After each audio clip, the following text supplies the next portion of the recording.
in the worst ways, oh baby. The shame that we Hello, welcome back to my channel. It's Paula here. Now I know this is quite late. We are literally in the last week of August, but if you don't know, this month is the month of women in translation. So basically, I believe this was created by an organization called Women in Translation, and basically in August you just focus on reading or try reading books written by female authors that were not originally created in English. Literature is not just English. There is so many good female authors that don't write in English that we should just be grateful that we have the opportunity to have these books translated into our languages, whichever language that might be. And I do appreciate having this month to honor and to, reward these authors and female translators again too. But being Spanish myself, I have been slowly trying to read more outside my comfort zone and outside of the American perspective, let's say. So yeah, I have a bunch of books here that I've read between last year and this year that I really liked, that are written by women that are just not English speakers or native English speakers. And I also have a little stack of books that are in my physical TBR of authors that I cannot wait to try, that again are women and are not from English speaking countries. I feel like I've said the word English so many times already in this video. Let's get started. I do have to say this is not as diverse as I would like it to be, but hopefully one day it will be more diverse, and hopefully next year I will be able to come up with way more books to recommend you. So the first book that I want to talk about is called Amon by Son Won-byung. So this is translated from Korean, and my copy here is actually Spanish. I read this book in Spanish, not in English, although obviously there is English translations. And my specific copy is translated by Son Mi-yoon. Also, I got this book as a gift like 2 years ago, but before I even got this book, I saw it at a bookstore in Korea. I think it was in Gyeongju. I visited it and I went into a bookstore and I saw this copy of Amon. And it's so beautiful. I just had to get it. It is fully in Korean.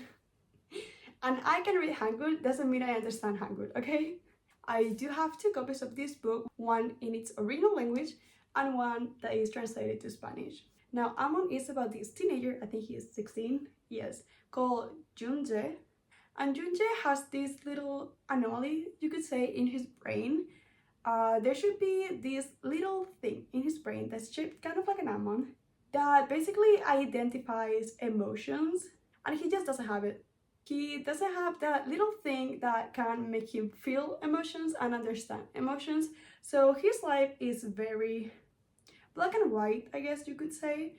So this story follows Junjae as he starts trying to live by himself, kind of. He grew up with his mother and his grandmother, but after a very tragic incident, he is left on his own in a world that is very confusing for him. So it's a very short, very sweet read, and I would recommend it.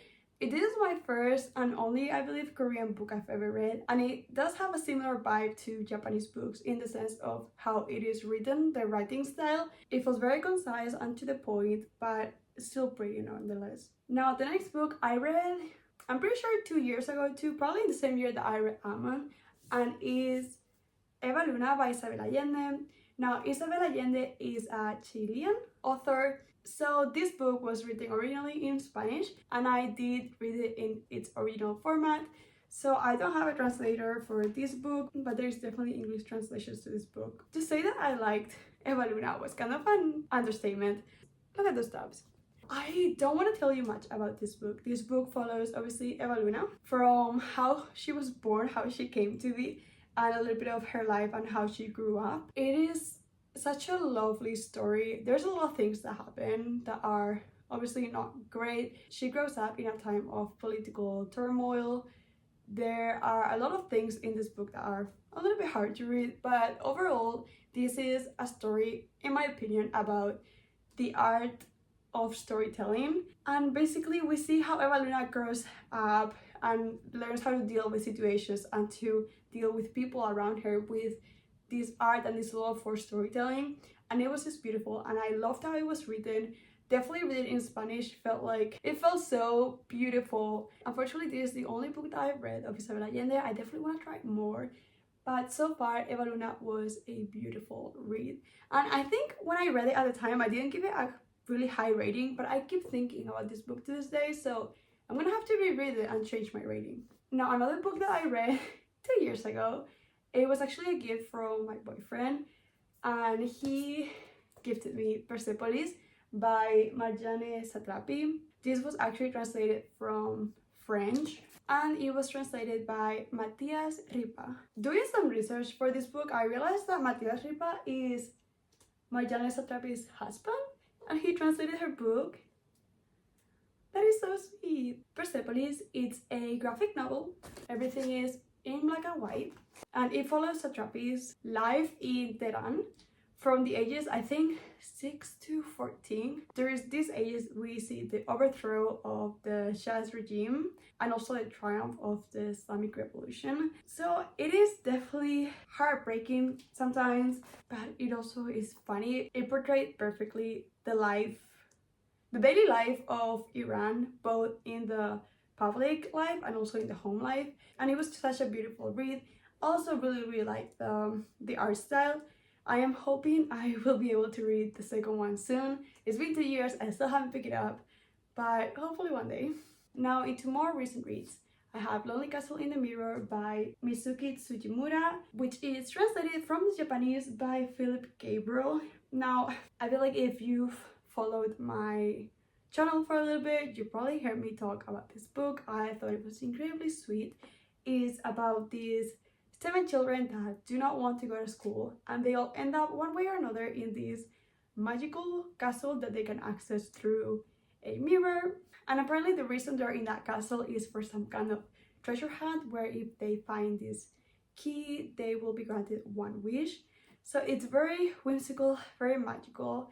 It is definitely for the kids that felt lonely growing up. It's very healing, and I would 100% recommend this. Now, the book that I just talked about and this one I'm gonna talk about, they are so different in vibes, I cannot start to explain it.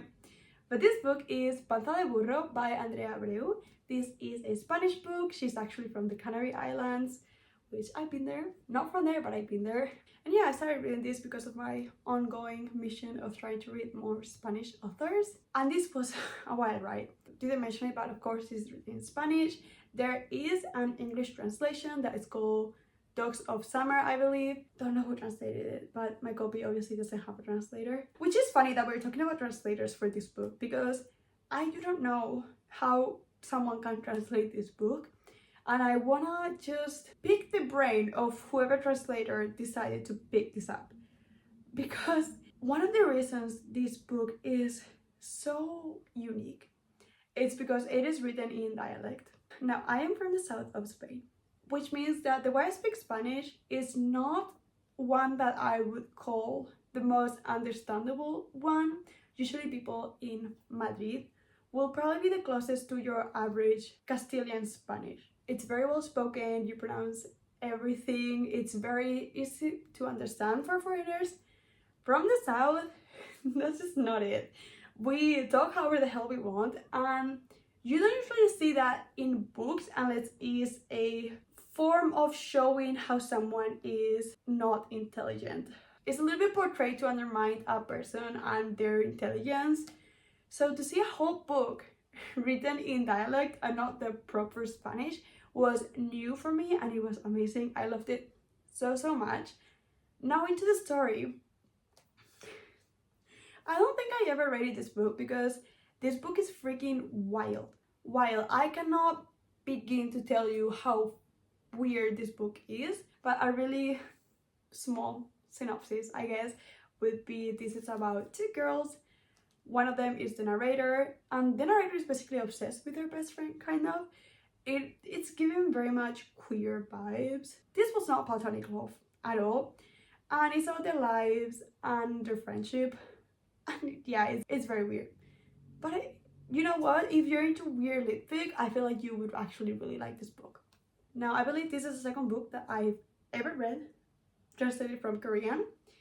So this is called Yerba, and it's written by Kum-suk Gender Kim.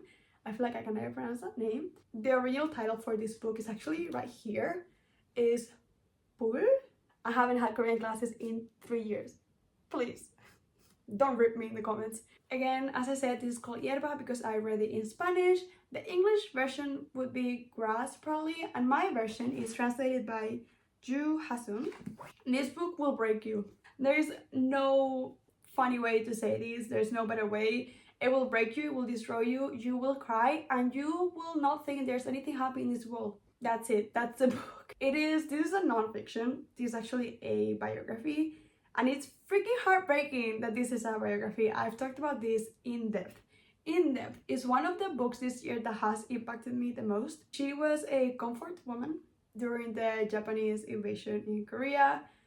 Comfort women, I feel like you know what I mean when I say that. These women, against their will, entertained Japanese soldiers during the invasion, and it is such a hard read. It is so heartbreaking. It is so worth reading though. And it's horrible to say that a book like this is beautiful, but the way this is portrayed, how her story is showed here is beautiful, but it is so sad. There is not a moment of happiness in this book.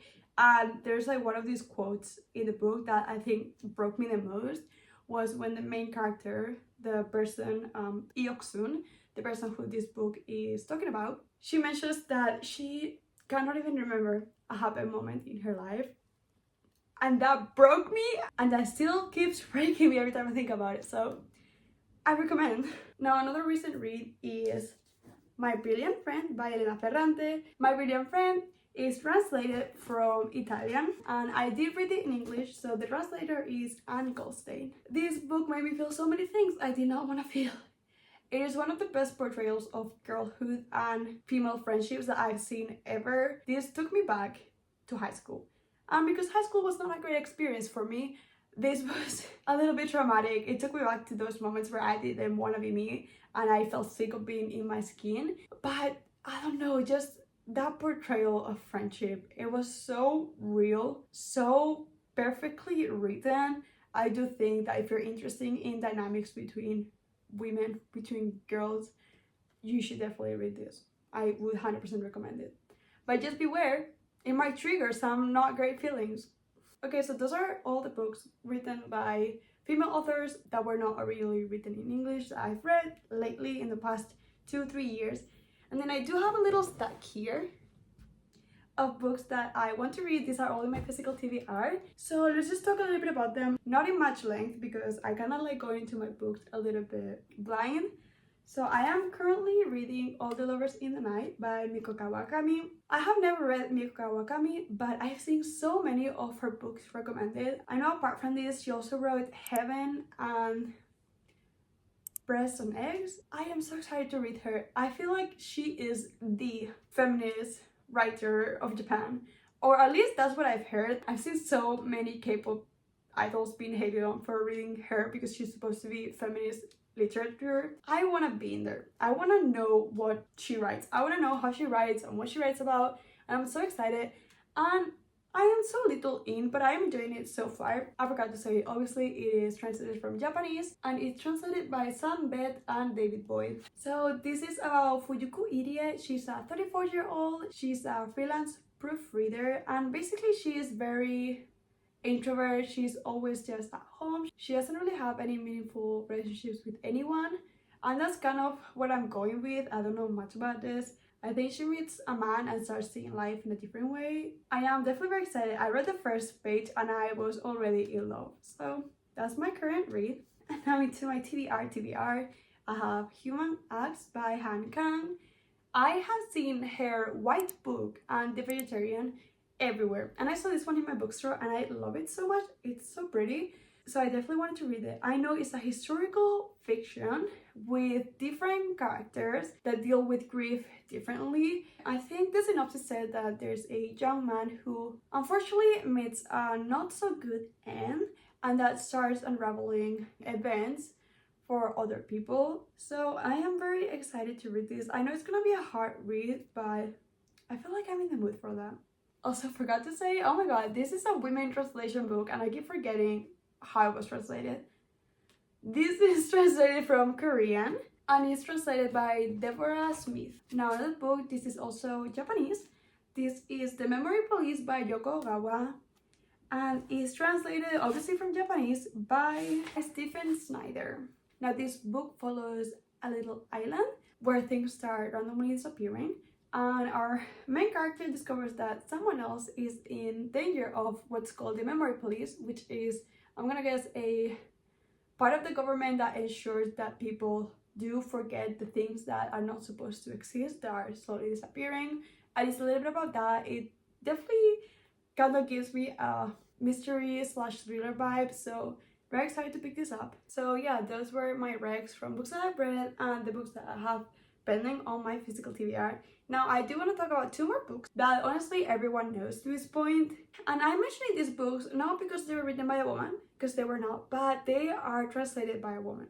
These are newly published books translated for the first time, I believe, by a woman, so I'm so incredibly excited to read them. And at some point, once I finish my physical TBR, I will get them. And these are The Iliad and The Odyssey by Homer.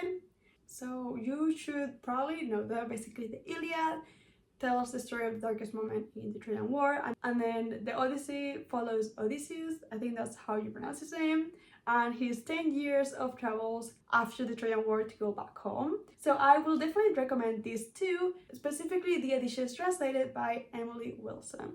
But yeah, these are probably all of the books that I would recommend for Women in Translation Month. Even though we are at the end of Women in Translation Month, you know, don't dedicate just 1 month to reading this. Please diversify your reads every time you can, anytime you can, not just during specific months. If you've stayed until the end of this video, thank you so much. I really appreciate it. If you liked this video, please like and comment. Tell me if you would recommend any of these books or if you read them. I would love to know that and talk about these books. If you like the kind of content where someone just continuously jabs about books for long periods of time, that's me. Please subscribe, that will make my day, and I hope to see you in the next one. Bye! If not, I might cry.